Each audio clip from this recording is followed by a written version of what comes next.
భక్తి సమాచారం. వాట్సాప్ ఛానల్లో జాయిన్ అవ్వండి. అన్ని విశేషాలు ఎప్పటికప్పుడు తెలుసుకోండి. మనం గమనిస్తే కూడా ఇప్పుడు మీరు ప్రస్తావించినట్టుగా ప్రతిరోజు ప్రతి ఒక్కరు కూడా ఈ తారాబలం, చంద్రబలం, గ్రహబలం అనేది చూసుకోవాలంటారు. ఈ తారాబలం ఎలా చూడాలంటారు? సరే, దీనికి సిద్ధాంతాలు ఏమున్నాయంటే ఈరోజు నక్షత్రం ఏంటి, తన యొక్క జన్మ నక్షత్రం ఏంటి, జన్మ నక్షత్రం ఆరభ్య నిత్య నక్షత్ర గణ్యత అని చూసుకోవడం. దానివల్ల ఈరోజు ప్రత్యేక తారైంది, సంపత్ తారైంది, నైధన తారైంది. ఇదొక పద్ధతి. ఈ తారా పద్ధతిలోనే చంద్రుడు వస్తాడు. అవును. ఆ చంద్రుని పద్ధతిలో కూడా చంద్రుడు కూడా 3, 6, 10, 11 అనుకూలుడు అని ఉన్నది. కానీ విశేషంగా అవి ఎలాంటి ఫలితాలు ఇస్తాడు అనేది కూడా మనకు కొంత తెలిసి ఉంటే, ఇవి సహజంగా నా ప్రయోగంలో నేను ఆలోచిస్తున్నది ఏంటంటే, ఈ మధ్యకాలంలో ఇప్పుడున్నటువంటి టీనేజర్స్ కానీ, యంగ్స్టర్స్ కానీ, న్యూలీ మ్యారీడ్ కపుల్స్ వీళ్ళందరూ విదేశాలలో పోయి సంసారాలు చేసే పరిస్థితికి పోయింది. ఇవాళ పెళ్ళి అవుతుంది, రేపు భార్యాభర్తలు అనుకుంటే మరుసటి రోజు ఇద్దరు వెళ్ళిపోతారు. ఓ అత్త దగ్గర ఉండరు, తల్లి దగ్గర ఉండరు, ఎక్కడ ఉండరు మాట. అక్కడ పోయిన తర్వాత వాళ్ళిద్దరే సంసారం చేయాలన్నప్పుడు వాళ్ళ ఆలోచనలు, వాళ్ళ సతమతం, వాళ్ళ యొక్క ఒంటరితనం ఎలా ఉంటుందో ఒకసారి ఊహించు. ఇక్కడంటే ఎవరో ఒకరు పెద్దవాళ్ళు గైడ్ లైన్స్ చెప్పడానికైనా అవకాశం ఉంటుంది. అక్కడ ఇద్దరి గురించి ఎవరెవరు అర్థం చేసుకోవాలి, ఎవరు లో ప్రొఫైల్ ఉండాలి, ఎవరు ఎట్లుండాలి, ఏమిటి అన్నప్పుడు వాళ్లకు ప్రధానికి ఎవరికేమైనా సహజంగా ఎట్లొచ్చిందంటే నా కష్టానికి మీరే కారణమయ్యారు అని ఎదుటివాటి మీద చెప్పడం జరుగుతున్నది. అలాంటప్పుడు విచిత్రమైన పరిస్థితులు, ప్రభావాలు ఏర్పడి సంసార జీవితంలో ఇబ్బందులు ఏర్పడినప్పుడు కొంతమంది నాతో టచ్లోకి వచ్చారు. ఈ న్యూ మ్యారీడ్ కపుల్స్ టచ్లోకి వచ్చినప్పుడు నేను వాళ్ళ తత్వాన్ని చెప్పాను. నీ భార్య తత్వం ఇది, నీ తత్వం ఇది, నువ్వు ఇంతవరకు అడ్జస్ట్ కావాలి, నువ్వు ఇంతవరకు ఇది ఇట్లుంటుంది, ఆమె స్టైల్లో ఇది ఇట్లుంటుంది, ఈరోజు ప్రభావం ఆమె మీద ఎలా ఉంటుంది, ఈ నెల నువ్వు మాసగాచారం అని చెప్పినా కానీ మీరు దీన్ని తర్వాత అప్పుడు ఒక్క చంద్రుడనే కాదు, బుధుడు ఉన్నాడు, శుక్రుడు ఉన్నాడు, రాహు ఉన్నాడు, శని, గురువు వీళ్ళందరి ప్రభావాలు కొంత పనిచేస్తాయి. వీళ్ళకి ఏంటంటే గైడ్లైన్స్, మీరు దేనికి ప్రాధాన్యత ఇవ్వాలి, దేనికి ప్రాధాన్యత ఇవ్వదు. ఇది just only temporary for 2 days problem or 1 hour problem, 1 day problem.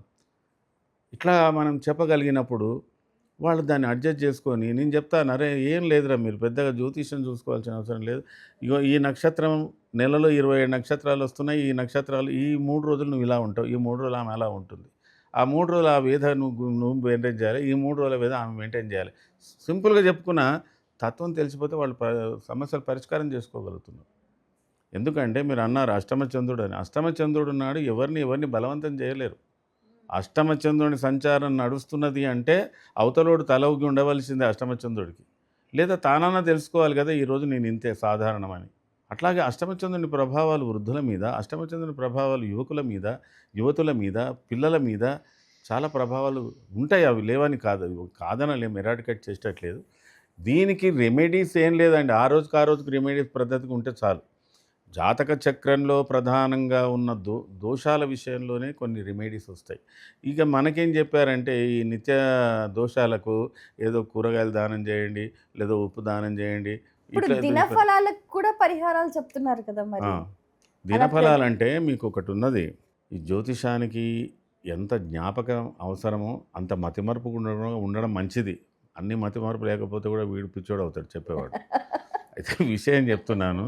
అయితే సమయస్ఫూర్తిగా వీళ్ళకి చాలా అవసరం. మనకేముందంటే నిత్య దశలు, నిత్య గ్రహాధిపతులు, మనకు నిత్యగ్రహాచారం ఉంది, పక్షగాచారం ఉంది, మాసగ్రహాచారం ఉంది, సంవత్సరగ్రహాచారం ఉంది. ఇదే జ్యోతిషాన్ని 3 భాగాలుగా చేసుకున్నాం. ఇప్పుడు ఒక మహానుభావుడికి బ్రహ్మాండమైన శుక్రదశ నడుస్తున్నది అనుకో. శుక్రదశ వాడికి మేజర్ జాతక రీత్యా శుక్రదశ నడుస్తున్నప్పుడు ఆ రోజు నిత్య దశలో వాడికి శని దశ వచ్చింది. ఆ రోజు ఫలితమే చెప్పాలి, ఆ శుక్రదశ ఉండని. ఆ రోజు ఆ శని దశ ఏమిటి, ఆ శని దశ యొక్క ఫలితం ఏంటంటే ఏ పని తలుచుకున్నా ఆ పనిలో కొద్ది నిర్విఘ్నాలు వస్తాయి.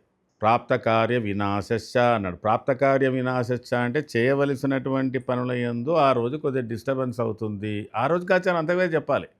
నువ్వు బ్రహ్మాండ నాయకుడవే, కానీ నాయన ఈ గాచారం ఇవాళ ఇంట్లో ఉందిరా నాయన, ఈ ఫలితాలు తర్వాత ఇట్లా అవుతాయి.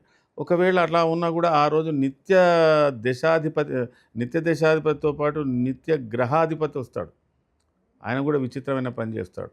ఇప్పుడు ఏంటంటే భాను శోక సంతాపం శశాంకస్య విభావం బుధ ప్రజ్ఞ ప్రజ అయితే గురుర్విత్తం భృగు సౌఖ్యం అని ఉన్నది. ఆ ఒక్క దశ ఆ రోజు దినాధిపతి ఒక్కడు మంచిగా ఉన్నా కానీ ఈరోజు గురువు అధిపతి అనుకోండి, ఈరోజు నీకు ఎక్కడి నుంచో ఆర్థిక పరిస్థితులు కొద్దిగా నీకు ఆర్థికంగా లాభపడతామని చెప్పాలి. ఓకే. ఆ రోజు శుక్రుడు అధిపతి అనుకో, ఆ రోజు నాయన ఏది ఏమన్నారా ఇవాళ అయితే కొంతవరకు సుఖపడతామని చెప్పాలి.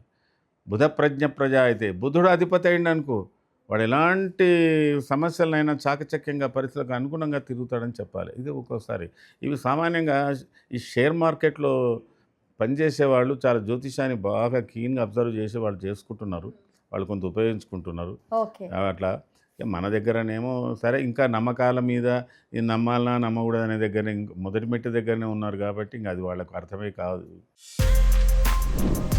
For more videos like this, subscribe Big TV channel.